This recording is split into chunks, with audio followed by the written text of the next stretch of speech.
The heavy velvet curtain of the VIP lounge didn't muffle the sound of Brielle's heart hitting the floor. Outside, the gala hummed with the elite's laughter, but inside this small pocket of silence, the air turned to ice. Brielle watched through the gap in the double doors, her hand tightening around the stem of her glass until the fine crystal snapped. The sharp shards bit into her palm, a physical mirror to the jagged pain blooming in her chest. Across the room, Leo, the man she was supposed to marry in 3 months, sat perfectly poised opposite a woman whose diamonds cost more than Brielle's entire career. On the table between them sat a thick manila folder and a single, high-res photo of Brielle herself. The Han group needs the capital, Leo, the woman said, her voice like sandpaper on silk. But my father won't invest in a legacy tied to an outsider. Sign the merger, marry my daughter, and the $50 million is yours by midnight. Brielle held her breath, her eyes locked on Leo's profile. She waited for the fire she thought she knew. She waited for him to defend their 5 years. He didn't even blink. The scratch of his fountain pen on the paper was the loudest sound Brielle had ever heard. With one stroke of ink, he hadn't just signed a contract. He had sold her. Brielle stumbled back, the gold embroidery of her gown feeling like lead. She turned to flee into the anonymity of the crowd before her tears could betray her dignity, but she slammed into a wall of solid muscle and wool. Large, warm hands caught her by the shoulders, steadying her with a grip that felt like a claim. She looked up, past a sharp jawline and silver-streaked hair, into eyes that held the cold depth of an abyss. He was older, more refined, and carried an aura of absolute, silent authority. On the back of his hand, a sliver of dark ink peeked out from beneath a pristine white cuff. "Leaving your own funeral so early, Miss Carter." His voice was a low, resonant rumble, smooth, accented, and laced with a danger that made the hairs on her neck stand up. "Yawim Han Vuyin," Leo's uncle. He glanced at the closed doors where Leo was still shaking hands on his betrayal, then looked back at Brielle's trembling lip. A ghost of a smile touched his face. "It appears we both have a vested interest in watching my nephew lose everything he just bought. I have a proposition for you." What Brielle didn't know was that Wu Jin wasn't just the black sheep of the Han family. He was the shadow king of the underworld, and he had been waiting for Leo to fail her for a long, long time. Before we see if Brielle takes the deal, make sure to like this video and subscribe to the channel, because this story is about to get wild. Trust me, you don't want to miss a single chapter of this revenge. Now, let's see how Brielle transforms into a mafia queen. The golden light of the ballroom felt like a spotlight on a crime scene. Brielle forced her spine to remain a rigid, unyielding line as she stepped out from the shadows of the VIP lounge. Her hand, still stinging from the broken glass, was tucked hidden against the deep red silk of her gown. She could feel the warm stickiness of blood against her palm, but she refused to look. To look was to acknowledge the wound, and Brielle Carter was not ready to bleed in front of these people.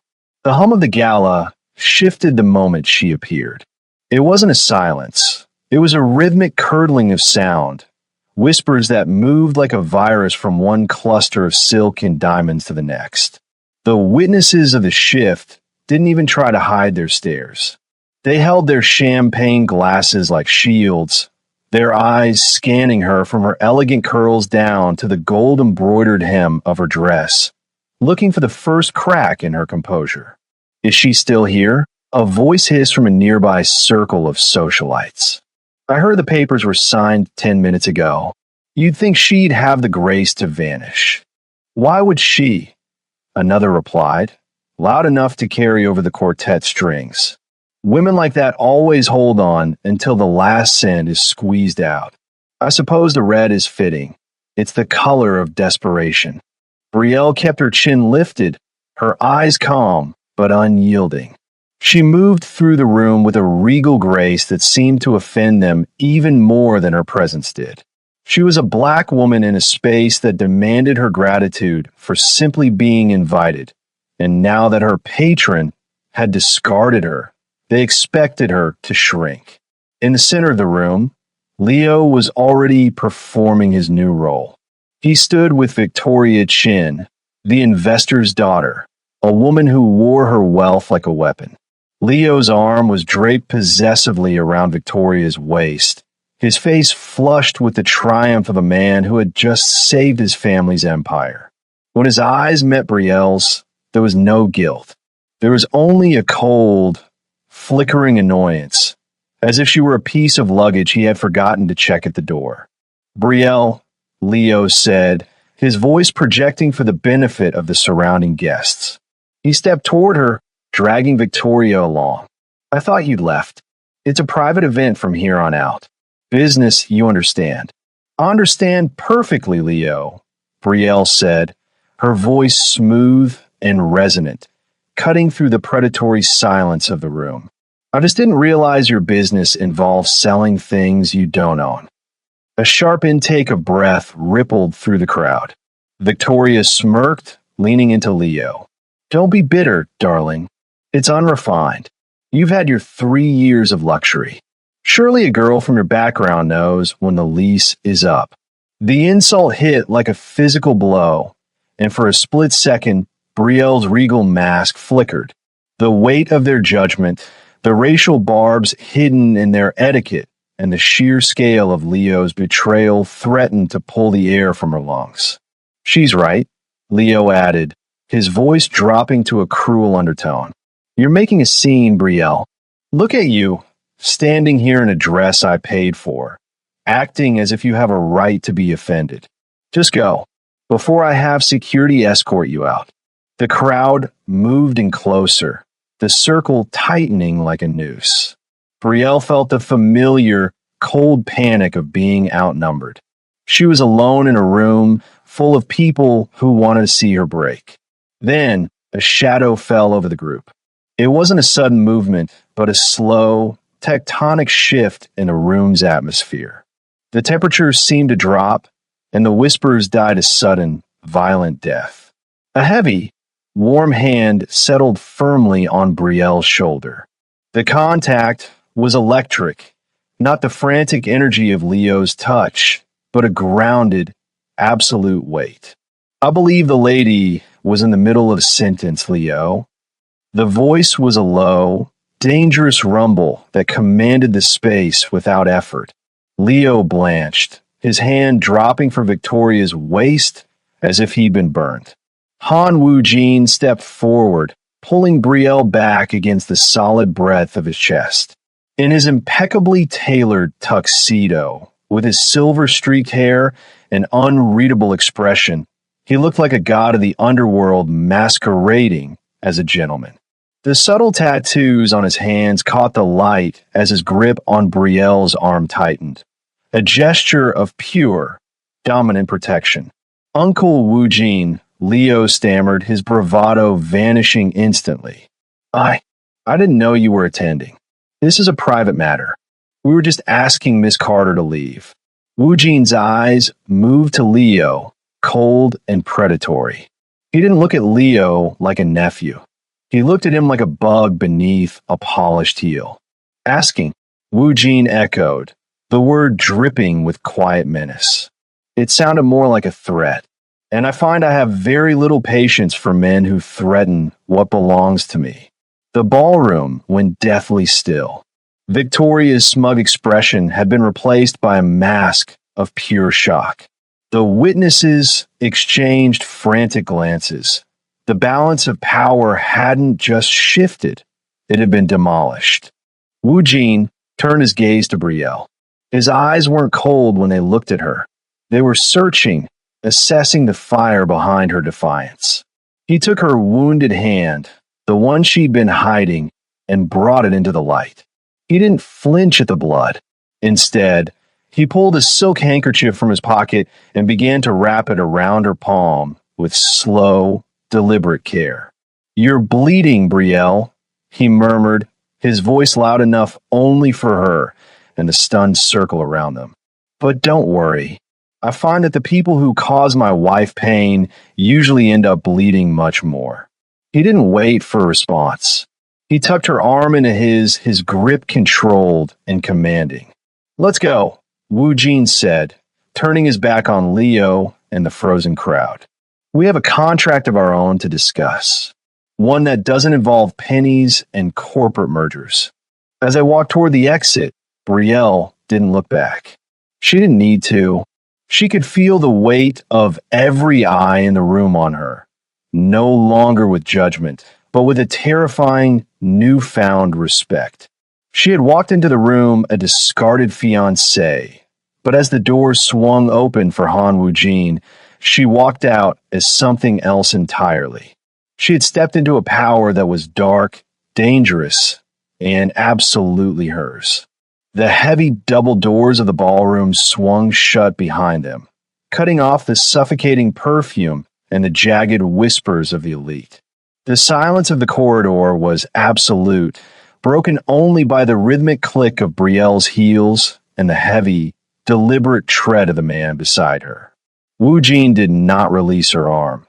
His grip remained a steady, grounding anchor as he led her toward a private exit where a sleek, obsidian black sedan waited, its engine idling like a purring predator. A driver in a dark suit snapped to attention, opening the rear door with a robotic precision that spoke of a lifestyle Brielle had only ever read about. Wu Jin ushered her inside, the interior of the car smelling of expensive leather and aged sandalwood. As the door closed, the outside world vanished behind bulletproof glass and sound-dampening upholstery. Brielle sat in the corner, the adrenaline finally beginning to ebb, leaving a cold, hollow ache in its wake.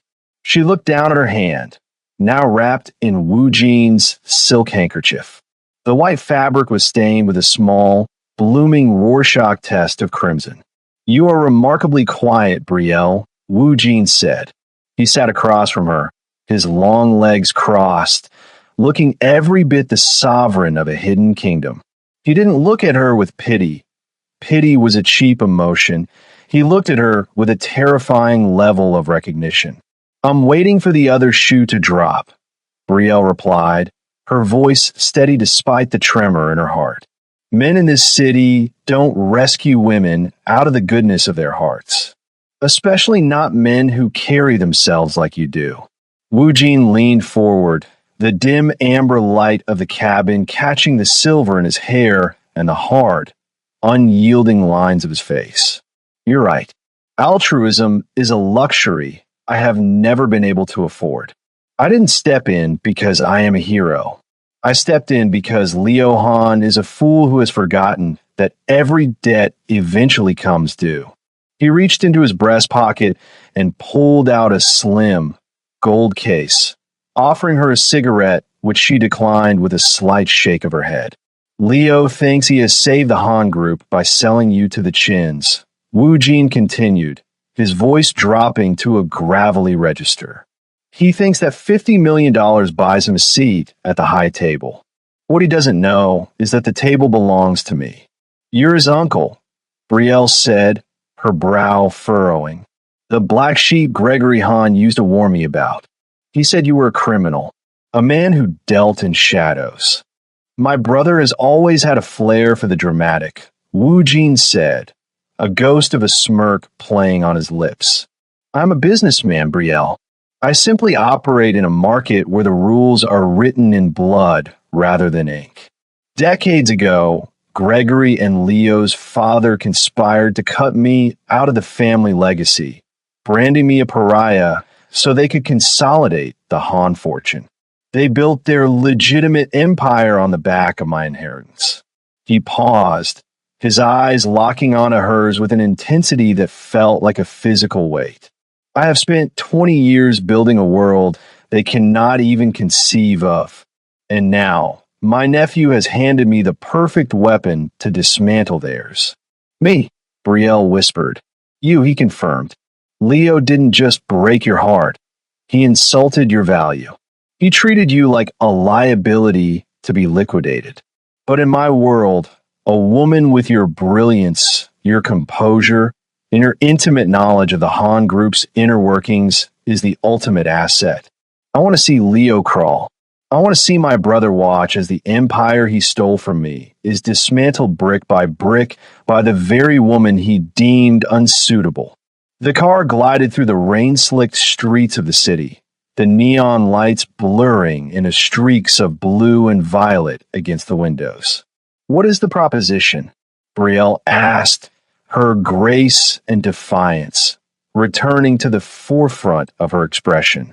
Wu Jin reached out, his thumb grazing the silk wrapping on her hand. Marry me, not for love.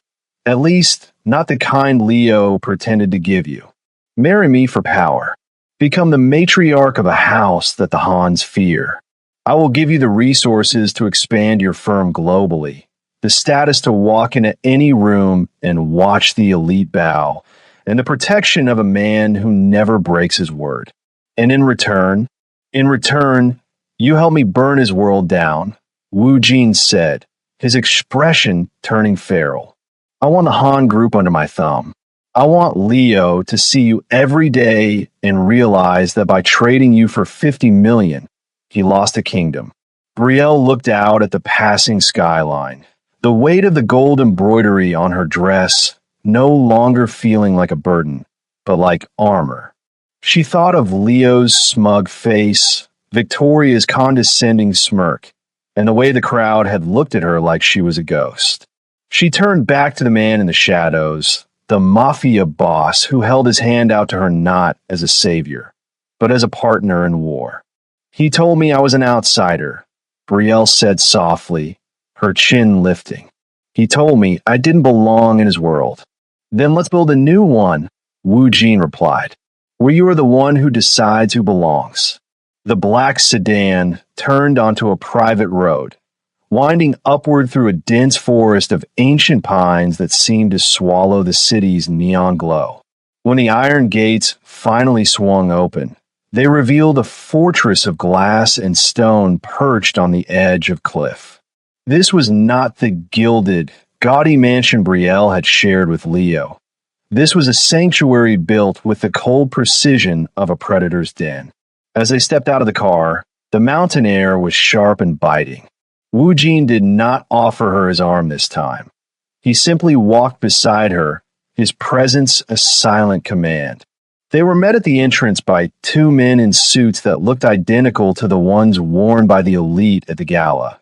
But as they bowed deeply to Wu Jin, Brielle noticed the subtle differences. Their jackets were cut slightly wider at the waist to accommodate the weight of the steel tucked against their ribs, and their eyes didn't hold the curiosity of socialites. They held the flat, dead stare of soldiers. Welcome home, Chairman, one of the men murmured. Wu Jin led Brielle through a soaring foyer of black granite. The silence was heavy, broken only by the distant, rhythmic thud of something metallic from a lower level. As they passed a set of mahogany doors, they stood slightly ajar, revealing a room filled with monitors displaying high-resolution feeds of shipping yards, boardrooms, and private residences. Men sat in silence, their sleeves rolled up, revealing intricate ink that crawled from their wrists and disappeared beneath their collars. Dark, traditional dragons and tigers that whispered of a heritage written in violence. You said you were a businessman, Brielle said, her voice echoing in the vast hallway. She stopped in front of a glass case containing a collection of antique Korean swords, their blades gleaming with a terrifying history. I am, Wu Jin replied, stepping in her line of sight. He began to unbutton his tuxedo jacket, shedding the skin of the polished gentleman she had seen at the ballroom. As the jacket fell away, Brielle saw it. The holster strapped over his crisp white shirt, the dark metal of a handgun resting against his ribs. It looked as natural on him as his watch. But my market is not regulated by the government. It is regulated by me. The Han Group deals in illusions of prestige. I deal in the reality of control. He moved toward a sideboard and poured 2 glasses of dark amber liquid. As he reached for a glass, his cuff slid back, revealing a tattoo that wrapped around his forearm, a jagged, black ink depiction of a coiled serpent. It was a mark of the cop pie, the flowers of the underworld. Leo told me his uncle was a ghost, a myth used to scare the family into line. Brielle said, taking the glass he offered. Her fingers brushed his, and she felt the calluses on his palms, the hands of a man who had fought his way out of the shadows he now ruled. He didn't mention the guns, or the ink. Leo only sees what he is allowed to see, Wu Jin said, his eyes narrowing. He thinks power is a signature on a $50 million contract. He doesn't understand that true power is the ability to take that contract and burn it along with the man who signed it. He walked to the floor-to-ceiling window, looking out over the sprawling lights of Seoul far below. From this height, the city looked like a circuit board, and Brielle realized with a jolt of clarity that Wu Jin was the one controlling the current. The Han stole my birthright because they thought I was too wild for their corporate image, he continued, his voice a low, dangerous vibration. They wanted a king who would smile for the cameras while they bled the people dry. I chose a different path. I built an empire that doesn't need a boardroom to exist. And now, I'm going to use that empire to choke the life out of Leo's ambitions. Brielle stepped up beside him, her reflection in the glass overlapping with his. In her red and gold gown, she looked like a splash of blood against his monochromatic world. She saw the way his gaze lingered on her in the reflection, not with the casual possessiveness Leo had shown, but with a dark, simmering intensity that made her pulse quicken. You're showing me all of this for a reason, she said. I am showing you the price of the crown I am offering, Wu Jin replied, turning to face her. The shadow of his holster cast a long line across his chest. In Leo's world, you were a decorative piece. In mine, you will be the most dangerous woman in 3 countries. But you must be comfortable with the shadows, Brielle. You must be willing to look at the monster and not blink. Brielle looked at the gun, then at the tattoos peeking from his sleeves, and finally into the bottomless depth of his eyes. She thought of the way the elite had looked at her tonight, as if she were a smudge on their pristine floor. She thought of Leo's pen hitting the paper. She took a slow, deliberate sip of the whiskey, the heat of it matching the fire in her chest. I've spent my whole life being told I don't belong in the light, Brielle said, her voice dropping to a whisper of pure defiance. Maybe it's time I see what I can do in the dark. Wu Jin's expression shifted, a slow, predatory satisfaction spreading across his features. He reached out, his hand cupping her jaw with a surprising, firm tenderness. Then welcome to the Empire, Brielle, he murmured. Tomorrow, we begin the work of making them regret they ever let you go. The morning sun didn't so much rise as it did pierce through the floor-to-ceiling windows of Wu Jin's study, casting long, sharp shadows across the polished obsidian desk. Brielle stood by the window, now dressed in a tailored cream suit provided by the estate, a stark, clinical contrast to the dramatic red silk of the night before. She watched as a thick vellum folder was placed on the desk by one of Wu Jin's silent, inked lieutenants. Wu Jin sat behind the desk, his silver-streaked hair catching the light. He looked less like a specter of the underworld today and more like a titan of industry, though the way his eyes tracked Brielle's every movement remained predatory. The contract, he said, his voice a low vibration in the quiet room. Drafted by the best legal minds money can buy. It covers the duration, the public narrative, and the financial settlements that will make you one of the wealthiest women in the country independently of my own assets. Brielle didn't move toward the desk. Instead, she turned to face him, her hands clasped loosely in front of her. The quiet confidence from the gala had hardened into something more structural, more permanent. I'm not interested in a settlement. Wu Jin, she said clearly. Wu Jin paused, his hand hovering over a fountain pen. He looked up, a brow arched in curiosity. Most people in your position would be asking for double the figures listed there. Most people were just traded for $50 million, Brielle countered, walking slowly toward the desk. She didn't sit. She leaned over the edge, placing her palms flat on the mahogany. I spent 5 years helping Leo build his vision. I know the Han Group's vulnerabilities better than their own board of directors. I know which accounts are leveraged and which investors are looking for an excuse to jump ship. I am not a position to be filled, and I am certainly not a trophy you can display to haunt your nephew. Wu Jin leaned back, a faint, intrigued smile playing on his lips. Go on. If I sign this, Brielle said, her eyes locked onto his, I don't just want your name.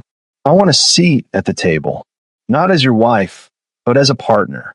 I want my firm, Carter Architecture, to be the primary contractor for every legitimate development project the Han Group currently holds. I want the resources to outbid Leo on the New Seoul waterfront project, and I want full access to your intelligence network. The room grew heavy with the weight of her demands.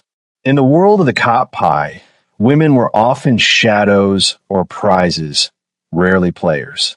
Brielle was asking to be the dealer. Wu Jin's gaze dropped to her hands, noting the way she didn't flinch. You're asking for a seat in a very dangerous theater, Brielle. Access to my network means seeing things that cannot be unseen. It means being a target for every enemy I've made in 20 years. I was already a target, she reminded him, her voice dropping to a whisper of steel. Leo made sure of that when he tried to erase me. I'd rather be a target with a gun in my hand than a target with a blindfold on. Wu Jin stood up, his height imposing, but Brielle didn't back away. He walked around the desk until he was standing inches from her. The scent of sandalwood and something sharper, the metallic tang of the underworld, enveloped her. He reached out, his fingers tracing the edge of the contract before sliding it toward her. Leo thought you were a liability because you were too bright, too visible, Wu Jin murmured, his hand coming to rest near hers. He wanted a mirror to reflect his own ego. He had no idea he was holding a diamond that could cut him to ribbons. He picked up the pen and handed it to her, his grip lingering as their fingers brushed. I don't want a trophy, Brielle.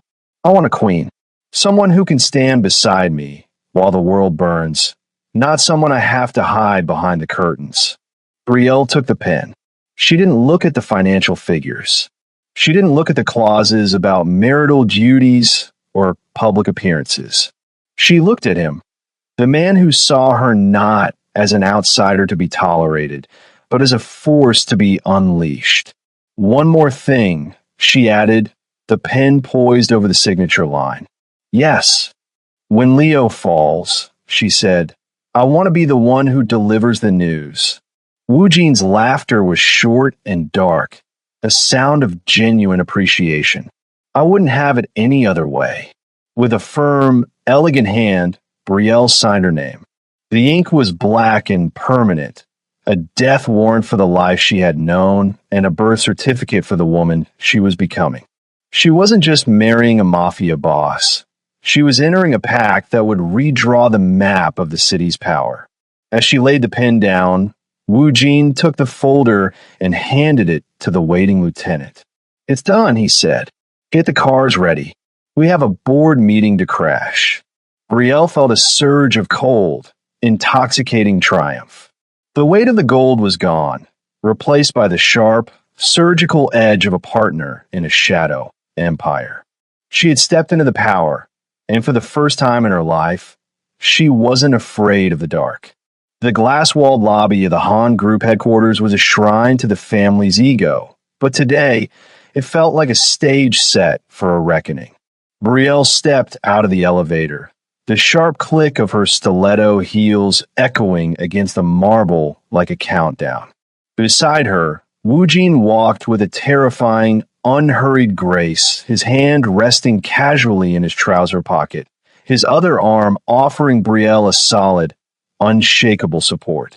They were a vision of coordinated power, her in a structured charcoal suit that radiated authority, and him in a black silk shirt and tailored jacket that hinted at the violence he kept on a short leash. They hadn't even reached the security desk when a frantic figure burst through the double doors of the executive wing. Leo Han looked as if he hadn't slept since the gala. His tie was loosened, his hair was uncharacteristically disheveled, and his eyes were bloodshot with a mix of exhaustion and rising panic. "Brielle," Leo shouted, ignoring the confused stares of his employees. He skidded to a halt a few feet away, his chest heaving. "Thank God. I've been calling you.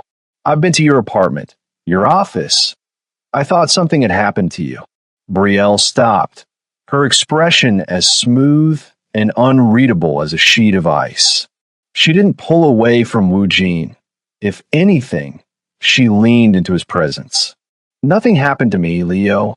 I simply moved on. Something you should be familiar with, given your recent business transactions." Leo's gaze flickered to Wu Jin, and his face paled to a sickly shade of gray. "Uncle, what is this? Why are you with her?" He stepped forward, his hand shaking as he reached toward Brielle. "Brielle, listen to me. You don't know who this man is. You're upset, and I get it. I made a mistake, a corporate necessity, but I was going to fix it. I was going to find a way back to you. But you can't be with him." Wu Jin shifted slightly, a subtle movement that felt like a predator repositioning for a kill. His eyes remained fixed on Leo with a look of bored contempt. "Careful, Leo," Wu Jin drawled, his voice a low, dangerous warning. "You're speaking to my fiancée. Watch your tone, and especially watch your hands." The word fiancé hit the lobby like a physical explosion. The receptionist froze, and several board members who had been lingering near the entrance stopped in their tracks. "Fiancé," Leo gasped, a frantic, hysterical laugh bubbling up in his throat. "Brielle, he's a criminal. He's the man my father warned us about. He's using you to get to me, to get to the company. This isn't love, it's a trap. Come with me right now. I'll protect you from him. We can figure this out." He reached out to grab Brielle's wrist, his movement desperate and clumsy, a heroic rescue attempt that was 5 days too late. Brielle didn't flinch. She didn't hide behind Wu Jin. She simply stepped into Leo's space, her movements so precise and controlled that he instinctively recoiled. She looked down at his hand, as if it were a piece of filth she had discovered on her sleeve. "Protect me." Brielle's voice was quiet, but it carried to every corner of the silent lobby. "The man who sold my 3 years of loyalty for a line of credit is going to protect me? The man who stood by and watched his family insult my heritage is going to save me. I was doing it for our future." Leo pleaded, his voice cracking. "I did it so we could have everything." "No, Leo, you did it so you could have everything," she countered, her words cutting with surgical accuracy. "You traded a diamond for a handful of gravel because the gravel was easier to manage. And now you're realizing that the diamond didn't break. It just found a setting that actually knows its value." She turned slightly, looking up at Wu Jin with a smile that didn't reach her eyes, but conveyed a devastating sense of belonging. "Your uncle didn't find me in a moment of weakness, Leo. He found me in a moment of clarity. He offered me a seat at a table you aren't even allowed to sit at. Leo looked between them, his world visibly crumbling. The witnesses in the lobby were already pulling out their phones, the power reversal being documented in real time. The man who had been the golden boy of the Han group now looked like a petulant child. "You're making a mistake," Leo whispered, his desperation turning to a bitter, pathetic rage. "He'll discard you too once he's done with the Hans." "If he does," Brielle said, leaning in close so only he could hear her, "I'll be the one holding the deed to your building when it happens. Now, if you'll excuse us, we have a meeting with the minority shareholders. I believe they're quite interested in why their CEO is trading domestic stability for high-interest debt." She didn't wait for his response. She tucked her arm back into Wu Jin's, her posture upright and regal. "Shall we?" Wu Jin asked, his thumb grazing her knuckles in a gesture that was both a comfort and a victory lap.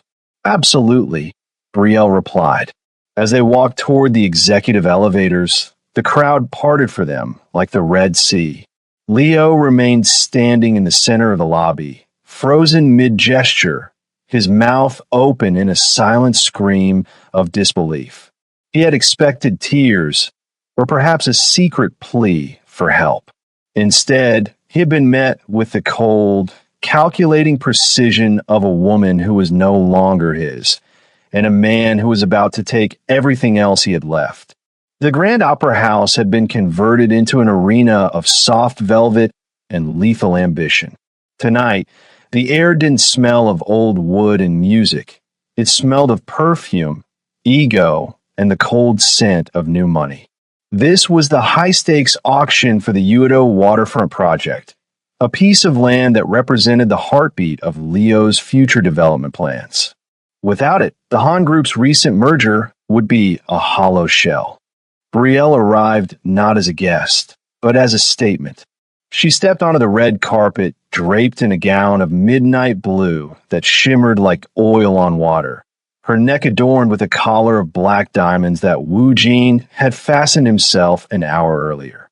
Beside her, Wu Jin was a silent pillar of shadow, his hand resting in the small of her back, guiding her through the sea of tuxedoed sharks with a terrifying, predatory calm.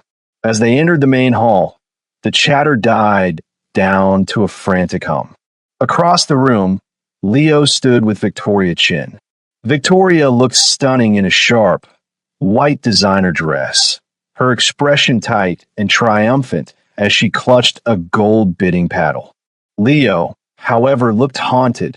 His eyes tracked Brielle's every movement, his jaw tightening as he watched his uncle lean down to whisper something in her ear that made her lips curve into a sharp, beautiful smile. "They think they've won because they have the Chin bank account behind them," Wu Jin murmured, his breath warm against her temple. "They don't realize that in this room, cash is only the entry fee. Influence is the currency." "I don't want to just win, Wu Jin," Brielle replied, her voice low and steady. "I want to take the air out of the room." The auctioneer began the proceedings with the practiced cadence of a man used to moving millions. One by one, smaller lots were cleared until the centerpiece was announced, the waterfront sector. "Opening bid, 20 million, the auctioneer declared. Victoria raised her paddle instantly. 25. The room remained quiet, the other developers sensing the blood in the water between the two Han factions. They stayed on the sidelines, watching the family civil war unfold. 30, Brielle said, her voice clear and resonant, slicing through the tension. Victoria turned, her eyes narrowed in a look of pure, aristocratic disdain. 35. 40, Brielle countered without a second's hesitation. Leo leaned over to Victoria, his face pale. He whispered something urgent, likely reminding her of their budget, but Victoria brushed him off with a sharp flick of her hand. She was no longer bidding for a property. She was bidding for her pride. 50 million, Victoria announced, her voice trembling with a mix of anger and arrogance. She looked directly at Brielle, a smirk playing on her lips. I believe that was the price of your engagement, wasn't it? Let's see if you're worth more than that today. A collective gasp rippled through the audience. The witnesses held their breath, waiting for Brielle to falter, to look at Wu Jin for help, to show the crack in her composure. Instead, Brielle laughed. It was a soft, musical sound that carried an edge of absolute lethality. She didn't look at Victoria.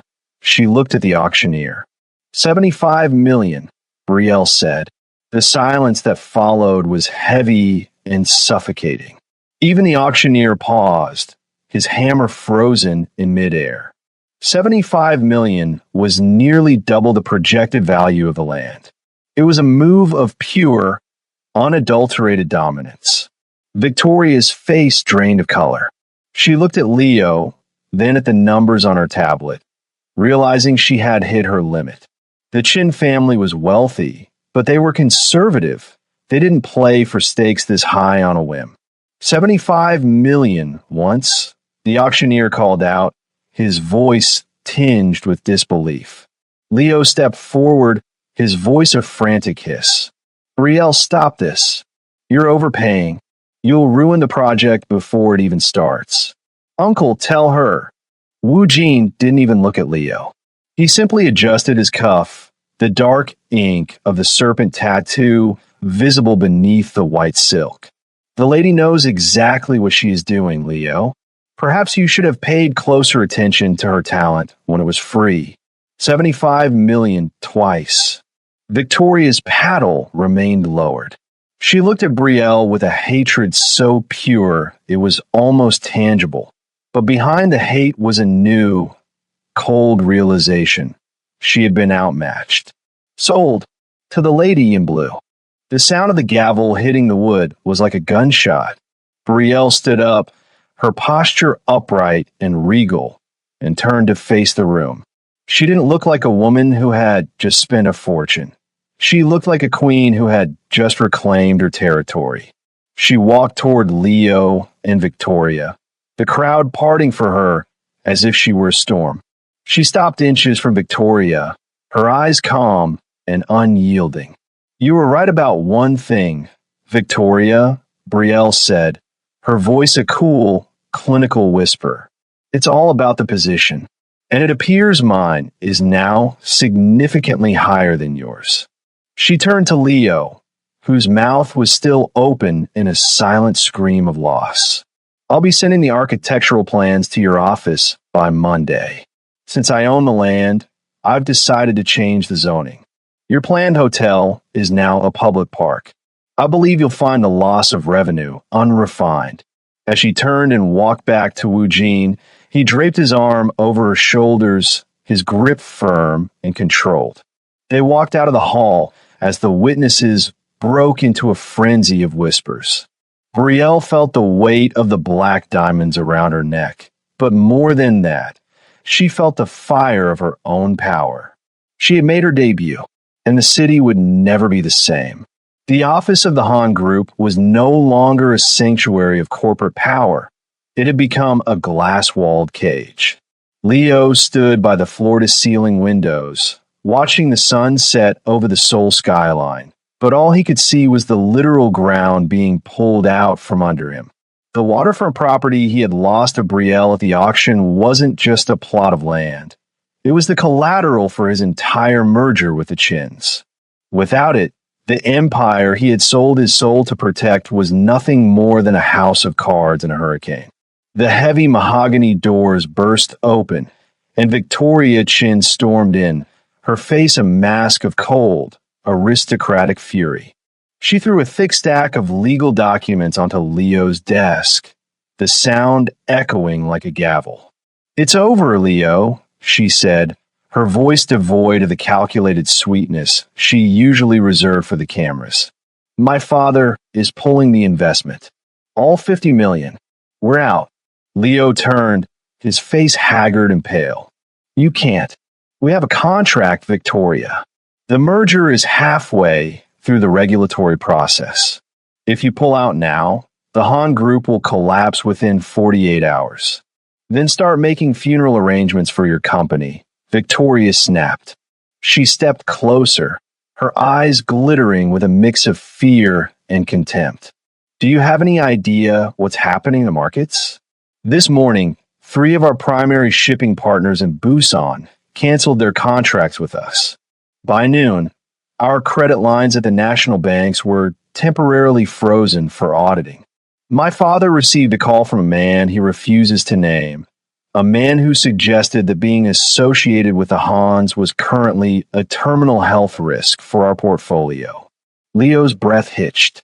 Wu Jin, your uncle isn't just bidding against us, Leo. He's squeezing us to death, Victoria hissed. He's using his influence to starve every asset we own. And Brielle, your unsuitable ex-fiancée, is the one directing the scalpel. She's been meeting with our secondary investors, showing them exactly how over-leveraged you are. She knows the books better than you do, you idiot. Leo slumped into his leather chair, the weight of the gold-embroidered dreams he'd once held feeling like lead. I did this for the family. I did it to save the legacy. You did it because you're a coward who thought money was the same thing as power, Victoria countered. She pulled her engagement ring off, a massive, flawless diamond that now looked like a piece of cold glass, and flicked it onto the desk. It skittered across the polished wood and fell to the floor, unheeded. My father won't go down with a sinking ship, especially one piloted by a man who is being hunted by the cot pie. Consider our arrangement void. As Victoria marched out, the silence that followed was suffocating. Leo stared at the ring on the carpet, the irony of it biting into his spirit. He had traded Brielle for this ring, for this merger, for this suitability, and now he had none of it. He reached for his phone, his fingers trembling as he dialed a number he had once called daily. It rang 3 times before a cool, professional voice answered. Carter Architecture, how may I direct your call? I need to speak to Brielle, Leo rasped. It's an emergency. I'm sorry, Mr. Hahn. The receptionist replied, her tone laced with a subtle, icy satisfaction. Ms. Carter is currently in a private briefing with the chairman. She's unavailable for the foreseeable future. However, she did leave a message in case you called. Leo gripped the phone tighter. What message? She said to remind you that the lease is up. The line went dead. Leo dropped the phone and buried his face in his hands. He could feel the shadow of Han Wu-jin stretching across the city, a dark tide rising to meet him. Every light in the building seemed to flicker, as if the very electricity was being siphoned away by the man in the black tuxedo and the woman in the midnight blue gown. The unraveling wasn't a sudden break. It was a slow, agonizing shredding of everything he had ever valued. And as he sat in the darkening office, Leo realized the most terrifying truth of all. Wu Jin wasn't just taking his company. He was taking the only thing Leo had left, the delusion that he ever stood a chance against a woman who had finally found her fire. The rain began as a fine mist and quickly turned into a torrential downpour, turning the streets of Seoul into a blurred landscape of neon and shadow. Brielle stepped out of her architectural firm's private side entrance, her mind still racing with the blueprints for the waterfront project. She was exhausted but exhilarated, the weight of her new reality finally beginning to feel less like a burden and more like a suit of armor. She hadn't even reached the waiting black sedan when a figure lunged from the darkness of the parking alcove. Brielle, stop. Just stop for 1 second. Leo looked feral. His designer suit was soaked through, clinging to his frame in a way that made him look small and pathetic rather than powerful. His hair was plastered to his forehead, and his eyes were wide with a frantic, vibrating desperation. Before she could react, he had stepped into her path, his hands reaching out to grab her shoulders. Leo, Get your hands off me, Brielle said, her voice dropping to that cold, surgical register that had become her new baseline. She didn't move back. She stood her ground, the gold-flecked cream of her coat standing out against the gloom. I can't. You're ruining me, Brielle. You and him. You're stripping the company bare. My father is in the hospital with chest pains. The Chins have blacklisted us, and the banks won't even take my calls. He shook her slightly, his grip tightening. Is this what you wanted? To see me crawl? Is a revenge that sweet? I know you, Brie. This isn't you. You're being manipulated by a monster who's using your face to hide his crimes. You don't know me, Leo. You never did, she countered, her eyes flashing with a sudden, sharp fire. You knew a version of me that was convenient for your ego. You knew a woman who would wait in the wings while you decided if she was suitable enough for your father's approval. That woman died the second your pen hit that contract. I made a mistake. Leo screamed over the sound of the rain. I was greedy and stupid, and I thought I could have it all. But I ended it with Victoria. I told her I don't care about the investment. I want you back. I want us back. Just tell him it's over. Tell my uncle you're coming home with me. Home? Brielle let out a short, hollow laugh. You sold our home for $50 million, Leo. There is no us to go back to. It's him, isn't it?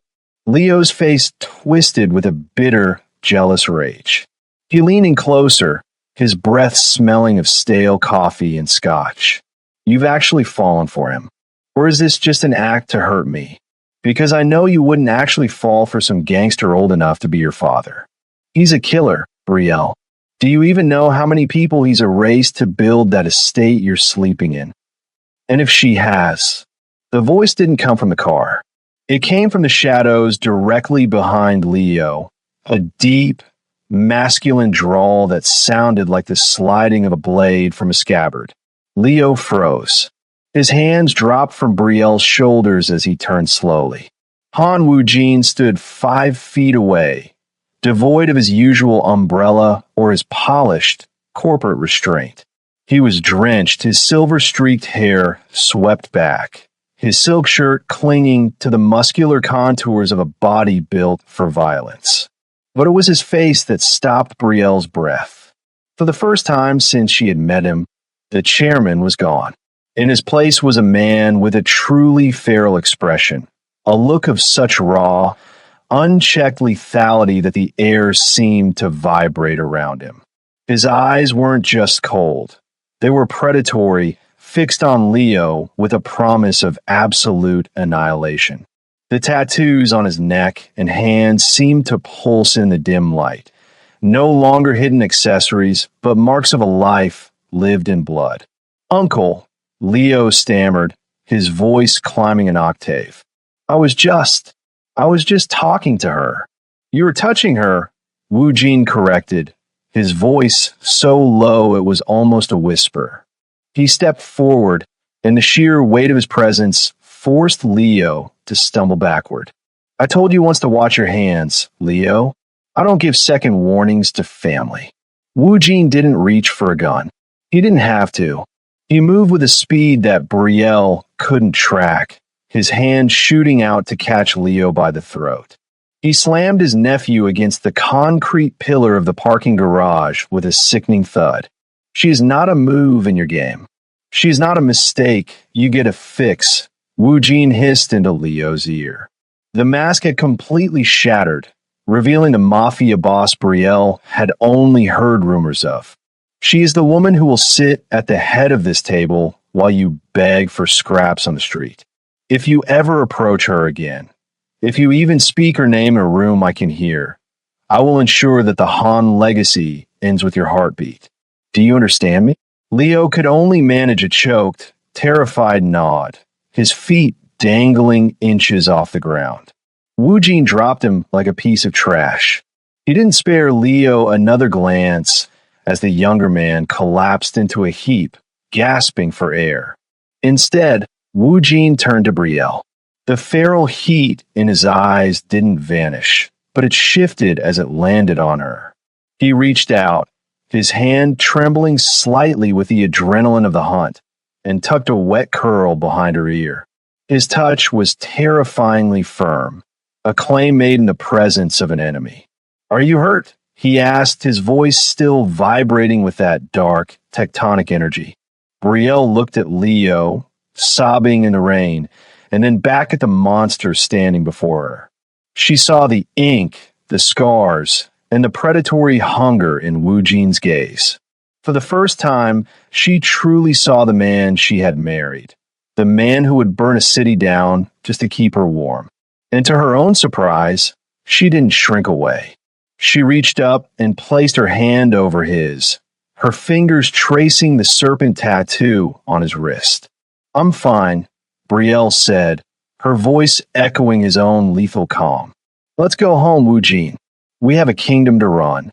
As they walked toward the sedan, Wu Jin's arm wrapped around her waist, pulling her flush against his side. Behind them, Leo was nothing but a fading shadow in the rearview mirror. Brielle realized that while she had started this for revenge, she was staying for the power and for the man who was dangerous enough to give it to her. The glass doors of the Han Group headquarters didn't just open for Brielle and Wu Jin. They seemed to surrender. It was the morning of the final shareholder dissolution, and the atmosphere in the lobby was heavy with the scent of ozone and ending eras. Brielle walked with a deliberate, rhythmic grace, her head held high, wearing a suit of ivory wool that made her look like a beacon of light against the darkening fortunes of the Han family. Beside her, Wu Jin was a silent force of nature, his presence a living shield that ensured no one dared to even whisper as they passed. Inside the boardroom, the air was thick with the smell of stale coffee and defeat. Leo sat at the far end of a long mahogany table, but he was no longer the man who had occupied that seat with unearned arrogance. His suit was rumpled, his eyes were sunken, and his hands trembled as he stared at the legal notice in front of him. He looked like a man who had been hollowed out from the inside. "You're late," Leo rasped, though there was no heat in the accusation. It was the plea of a man who just wanted the execution to be over. "I think you'll find our timing is exact," Brielle replied, taking the seat directly opposite him, the seat that had once belonged to Leo's father. She placed her leather portfolio on the table with a soft, final thud. "The buyout is complete.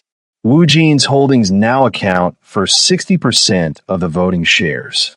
The Han Group, as you knew it, no longer exists." Leo looked at his uncle, searching for a shred of familial mercy, but found only the same predatory stillness he had seen in the rain.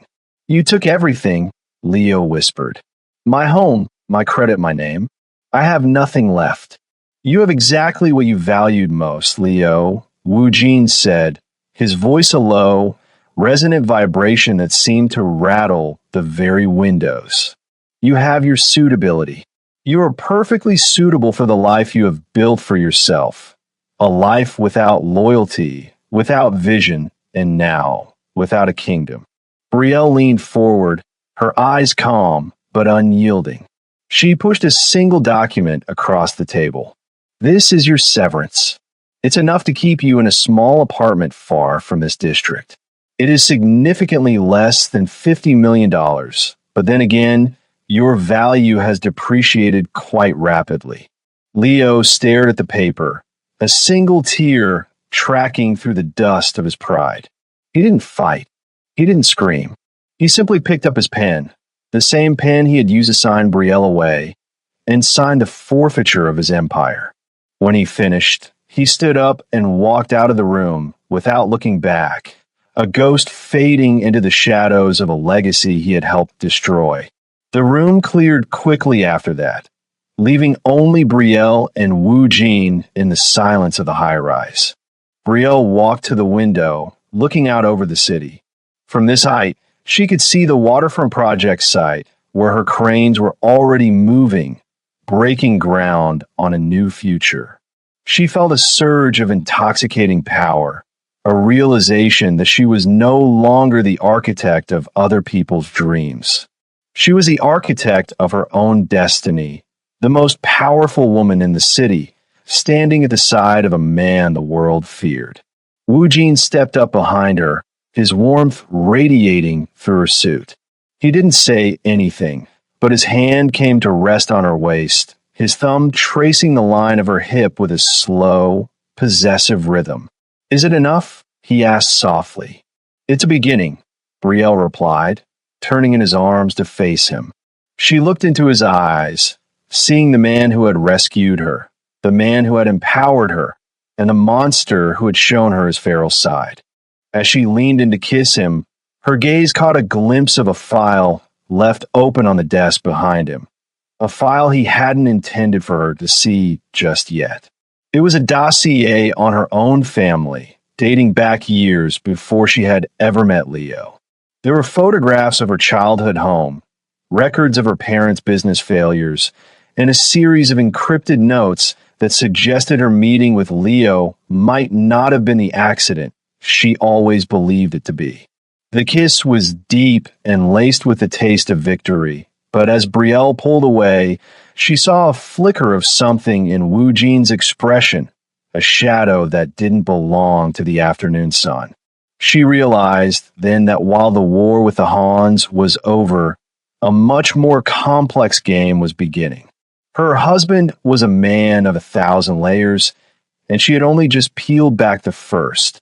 The secrets of the Mafia boss were far deeper than tattoos and guns. They were woven into the very fabric of her life. "I have something to show you tonight," Wu Jin murmured, his eyes searching hers, unaware she had seen the file. "A secret I've kept for a long time." Brielle smiled, her heart racing with a mix of dread and exhilaration. She wasn't the woman who would run from the dark anymore. She was the woman who would master it. "I'm counting on it," she said. The new legacy had begun, and as the sun set over their city, Brielle knew that the world was finally there for the taking, secrets and all. The Han family has fallen, but the real game is just beginning. Brielle is now the most powerful woman in Seoul. But what happens when she realizes her savior might have been the architect of her pain all along?